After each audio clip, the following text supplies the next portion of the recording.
lanjutkan salah satu lagu dulu sayangnya, semua berdiri semua. Ya.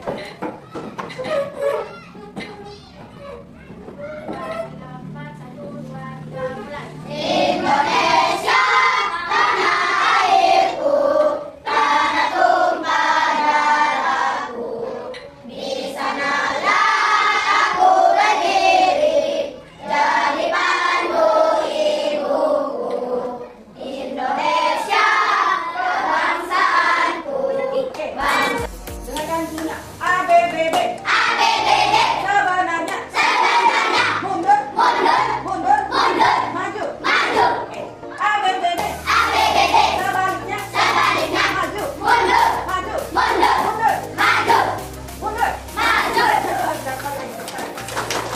Oke, baik, sebelum memulai pembelajaran supaya kita tetap sama-sama semangat, coba sebelumnya tepuk semangat.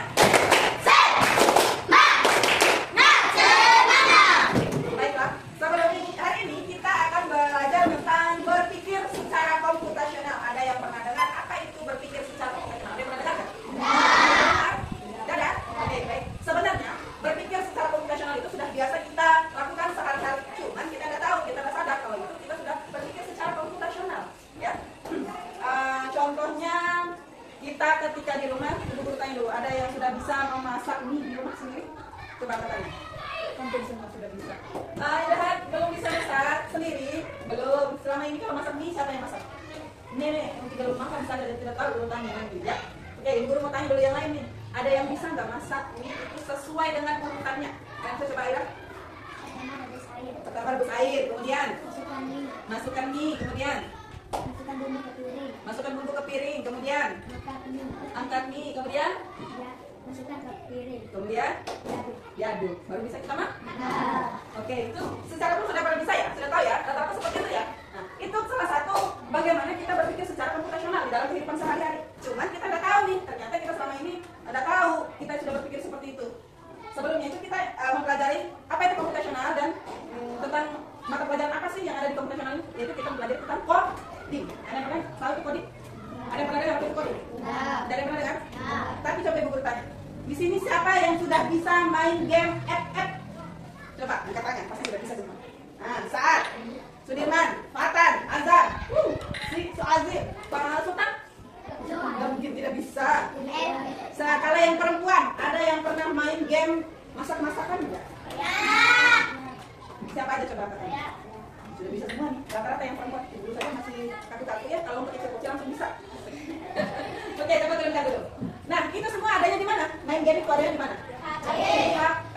Makanya, karena dia kita main di HP, jadi Menteri Pendidikan itu sekarang ini membuat pembelajaran baru, yaitu coding. Salah satunya kita bagaimana berpikir secara komputasional. Bagaimana sih kita belajar itu bisa sesuai dengan urutan. Kalau kalian main games, contohnya yang masak-masak perempuan, ada urutannya nggak? Kalau kita ada pesanan yang mau pesanan pizza, ya nggak? Ada urutannya kan? Nah, terus apakah sama urutan buat si pizza sama urutan buat burger? Beda kan? Terus ada lagi yang buat spaghetti, biasanya masakan-masakan seperti itu kan, yang ada di games-game. Itu semua sesuai dengan urutan. Selebihnya terus kemudian yang laki-laki. Kalau main FF itu bagaimana sih caranya? Kira-kira mamanya di rumah itu bisa nggak main FF itu? Nggak bisa. Terus kok bisa kalian main FF itu? Game itu? Hah? Kok bisa? Siapa yang ngajarin? Hah? Nobar? Apa sih nobar? Mabar. Bisa ya? Makanya tadi guru bilang, kalian sudah pintar-pintar sendiri tanpa diajarin di sekolah, kalian itu sudah bisa mengoperasikan komputer ataupun handphone, smartphone atau HP pintar. Rata-rata semua pasti bisa main game itu, ya kan? Oke. Itu adalah salah satu daripada kita hanya main-main saja. Bagaimana kita masukkan di dalam pembelajaran kita. Hari ini kita akan mempelajari komputasional itu dengan tujuan pembelajaran komputasional hari ini, yaitu bagaimana sih kita bisa menjelaskan berpikir komputasional itu di dalam kehidupan sehari-hari. Kemudian kita bisa menyebutkan apa aja contoh-contoh berpikir komputasional di dalam kehidupan sehari-hari. Dan yang terakhir kita bisa menyusun langkah-langkah sederhana secara logis dan bagaimana kita menyelesaikan suatu masalah. Oke, baik. Menyusun kata. Ada yang bisa menyusun kata di depan? Coba satu orang angkat tangan siapa yang bisa menunjuk kata. Coba ke sana. Dari bisa. Nantinya. Ayo. Liburan pergi keluarga pantai bersama ke apa? Coba gitu. Bagaimana jawabannya? Terus yang lain coba. Coba di sini. Oke, Firman. Kata yang benar. Yang masih belum benar itu katanya masih amburadul. Kita susun menjadi satu kalimat yang benar. Udah tuh, bisa nggak? Coba tunjukkan. Aku pergi ke pantai bersama keluarga. Aku pergi liburan ke pantai bersama keluarga. Aku pergi liburan ke pantai bersama keluarga. Kita lihat dulu jawabannya apakah benar? Aku pergi liburan ke pantai bersama keluarga. Jawabannya benar. Baik,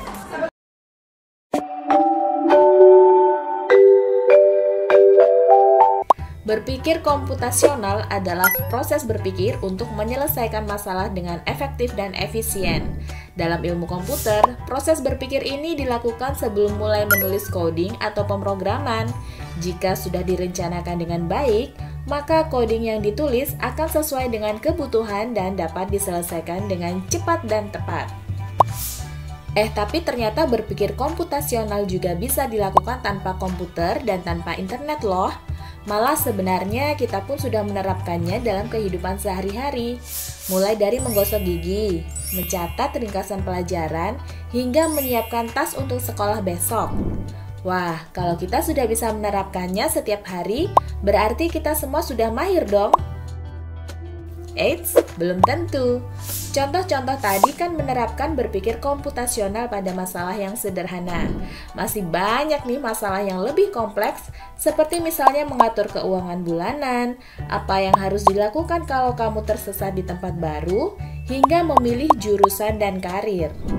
Lalu yang lebih penting lagi, ketika kamu dewasa nanti, kamu akan menghadapi era industri 4 dan bahkan 5. Di sini kamu perlu kecakapan untuk memanfaatkan dunia digital, mulai dari mencari dan memilah informasi yang kamu perlukan, hingga menggunakan informasi itu untuk membuat keputusan penting dalam hidupmu. Mendengarkan penjelasan dari video tadi, kita akan mengerjakan tugas kelompok yang kemarin kelompoknya Guru sudah bagikannya. Sudah lebih sesuai dengan kelompok yang Guru bagikan? Sudah. Baik, di sini ada masing-masing ada kerjakan. Nanti digunting dulu. Ada beberapa langkah untuk menyikat gigi, untuk mencuci tangan, dan bagaimana cara ada tiga soal. Bagaimana caranya langkah-langkah menyikat gigi yang benar sesuai dengan urutannya. Kemudian langkah-langkah mencuci tangan sesuai dengan urutannya, dan cara membuat jus bagaimana sesuai dari urutan yang pertama sampai dengan dia menjadi jus langkah terakhirnya. Ya, disusun dan didiskusikan. Bu Guru bagikan dulu ini ya.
Ambil pasta gigi dan sikat gigi. Kedua, sikat dengan gerakan naik turun.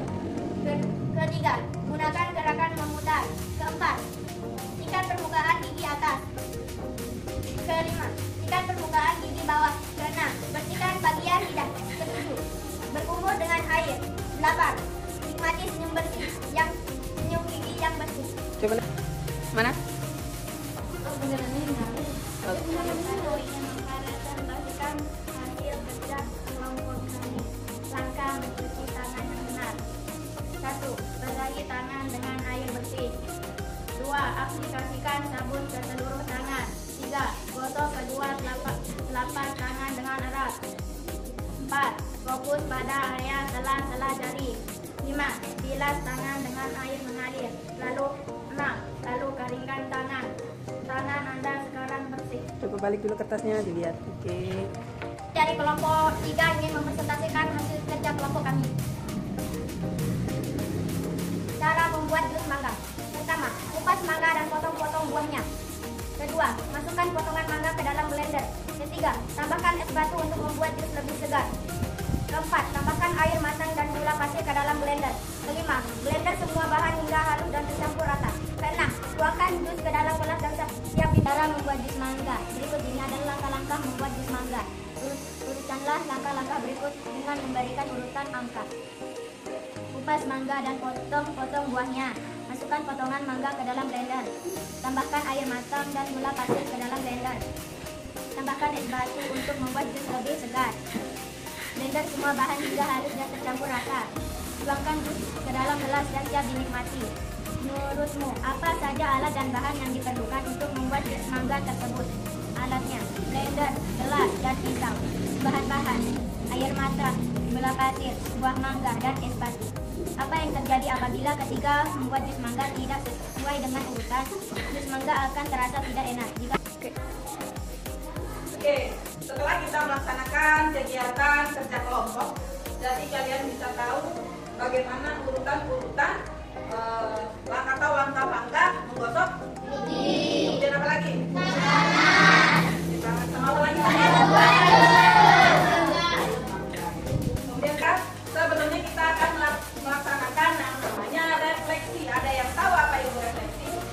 Refleksi itu apa saja sih yang sudah kita pelajari dari pagi tadi sampai terakhir kita mau pulang sekarang? Ada yang tahu apa saja yang kita pelajari dari tadi? Apa aja? Guru panggil dulu, coba setika. Berpikir komputasional ialah Berlakukan secara berurutan. Kemudian lagi ada yang apa? Ada yang lagi?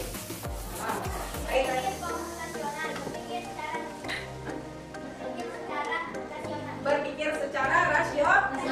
Coba ada lagi yang lain? Datur. Berpikir lebih baik lagi. Kemudian apa lagi? Oh, ada lagi ya? Apa ada? Berpikir secara kritis dan logika. Jadi kita berpikir secara komputasional itu kita harus berpikir kritis atau logis. Logis itu apa? Masuk ya? Akal. Kemudian sistematis sesuai dengan urutan atau langkah-langkah. Tadi seperti yang diurutkan ya. Bagaimana cara kita mencuci tangan sesuai urutan? Bagaimana kita menggosok gigi sesuai urutan yang baik dan benar? Yang awal tadi sampai sekarang bagian akhir pelajaran yang bisa kalian dapatkan itu tanyakan apa manfaat berpikir teratur di dalam kehidupan sehari-hari. Coba angkat tangan sampai bisa. Kapan? Lebih mudah memahami. Satu siapa lagi? Ya apa? Bisa mudah mengambil keputusan. Coba siapa lagi? Aziz. Gimana saya? Menghindari kebingungan. Kemudian siapa lagi? Sultan. Melatih disiplin dan lebih fokus. Kemudian siapa lagi? Datul. Memecahkan masalah. Nina. Menghindari kebingungan.